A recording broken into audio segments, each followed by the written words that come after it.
Series 10 has some of the most significant hardware changes since the Apple Watch Series 6. Let's go ahead and get this unboxed, and we'll also do some side-by-side comparisons to the Series 9.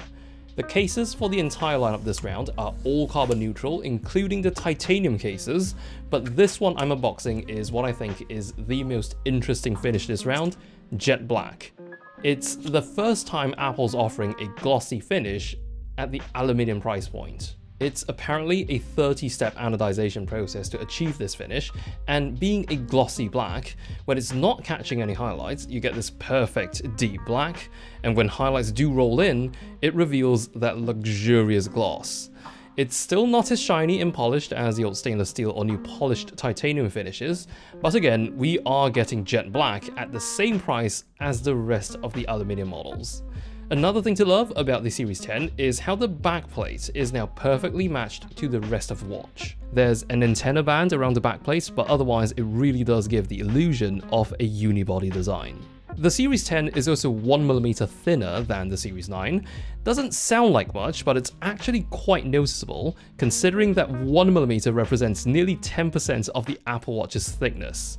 On my wrist, it just feels that the watch sits closer to my skin.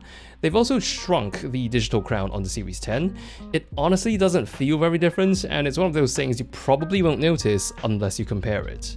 They've also done away with the red ring to differentiate the cellular models. This is a cellular Series 10 and no more red ring. The display has grown relative to the Series 9. It's actually a slightly wider aspect ratio as well on the Series 10.